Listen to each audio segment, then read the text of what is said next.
Welcome to पोंगे TV. एक सुंदर से जंगल में सोनी चिड़िया अपनी बहू टुनटुनी के साथ में रहती थी। दोनों सास बहू एक नंबर की शातिर चोर थी। दोनों हमेशा मौके की तलाश में रहती थी कि कहाँ मौका मिले और वो दोनों चोरी कर ले। बगल में ही कालू कौवा रहता था। वो बहुत अच्छा इंसान था। वो सब्जियों की खेती करके अपना जीवन जीता था।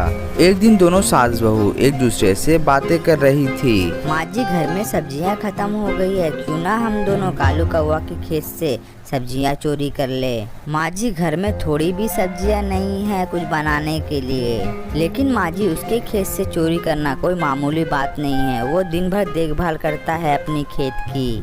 माँ जी, अब आप ही कुछ कीजिए और अपना दिमाग लगाइए। अरे बहू, मैं क्या करूँ, मुझे जो समझ में नहीं आता है। ये कालू कौवा दिन भर अपने खेत के पास ही रहता है। लेकिन बहू, मेरे पास एक आइडिया है। कालू कौवा मुझ पे बहुत ज्यादा भरोसा करता है। मैं कोई बहाना से उसे अपने घर में बुलाती हूँ। तुम उसके खेत में जाना और चोरी करके चली आना। ठीक है माँ जी, मैं ऐसा ही करूँगी। मैं जा रही हूँ, किसी पेड़ के डाली पर छुपकर बैठ जाऊँगी। फिर टुनटुनी एक पेड़ की डाल पर जाकर बैठ जाती है और मौके की तलाश में लग जाती है। और इधर सोनी चिड़िया जोर जोर से चिल्लाकर कालू कौवा को बुलाने लगती है। कालू, ओ कालू, जल्दी आओ मेरे घर में। देखो, एक चूहा घुस गया है। जल्दी से आओ और इस चूहे को यहाँ से मारकर भगा दो। सोनी चिड़िया का आवाज सुनकर कालू कौवा तुरंत ही उसके पास पहुँच जाता है। कालू कौवा को अपने खेत से जाते ही टुनटुनी चिड़िया उसके खेत में पहुंच जाती है चोरी करने के लिए और अपना काम चोरी करना शुरू कर देती है। और इधर कालू कौवा सोनी चिड़िया के पास पहुंच जाता है। क्या हुआ सोनी बहन, आप इतनी डरी हुई क्यों हो और इतनी जोर जोर से चिल्ला रही हो? कोई बड़ी मुसीबत आ गई है क्या?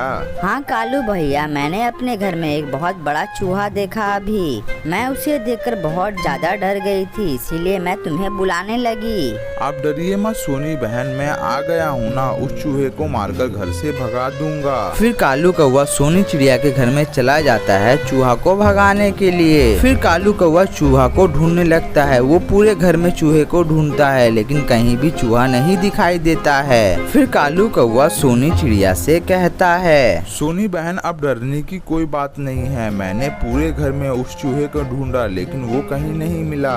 अब वो चूहा घर छोड़कर भाग गया है। लेकिन आप डरिएगा मत, अगर आपको वो फिर से नजर आए तो मुझे फिर से बुला लेना। मैं तुरंत ही आपके पास आ जाऊंगा। ठीक है सोनी बहन, मुझे बहुत काम है, मैं अब घर जा रहा हूँ। ठीक है कालू भैया, आपका बहुत बहुत शुक्रिया। आप जा सकते हो। अगर मुझे जरूरत पड़ी तो मैं आपको फिर से बुला लूंगी।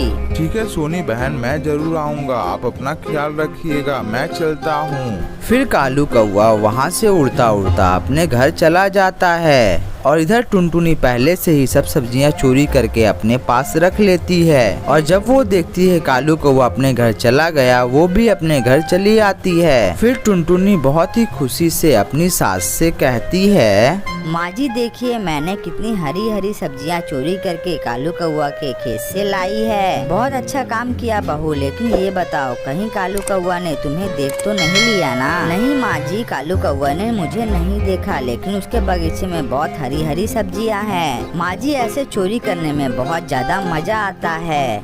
देखते ही देखते कुछ दिन निकल जाते हैं। फिर से सास बहू प्लान बनाने में लग जाती है। बहू, मैं फिर से कालू कौवा को किसी बहाने से अपने घर में बुलाऊंगी और तुम जाना फिर से सब्जियां चोरी करके लेकर चली आना। ठीक है माँ जी, मैं ऐसा ही करूँगी। टुनटुनी चिड़िया फिर से जाकर एक पेड़ की डाल पर बैठ जाती है। और इधर टुनटुनी की सास कालू कौवा को बुलाने लगती है। कालू कालू, जल्दी आओ, फिर से वही चूहा मेरे घर में आ गया है। सोनी चिड़िया की आवाज सुनकर कालू कौवा दौड़ता हुआ उसके घर में चला आता है। और इधर मौका देखते ही टुनटुनी चिड़िया उसके खेत में चली जाती है चोरी करने के लिए। वो सब्जियां चोरी ही कर रही होती है, लेकिन कालू कौवा की पत्नी उसे चोरी करते हुए देख लेती है। फिर कालू कौवा की पत्नी जोर जोर से चिल्लाकर अपने पति को बुलाने लगती है। कालू जी जल्दी आइए, हमारे खेत में कोई चोरी कर रहा है, जल्दी आइए। फिर कालू कौवा और सोनी चिड़िया तुरंत वहाँ पर पहुँच जाते हैं। कालू कौवा टुनटुनी को देखकर समझ जाता है कि इन दोनों सास बहू ने मिलकर उसे उल्लू बनाया है। फिर कालू कौवा सोनी चिड़िया से कहता है, सोनी बहन, मैं आपकी कितनी इज्जत करता था। आप कभी भी मुझे बुलाती थी तो मैं आपके पास चला आता था,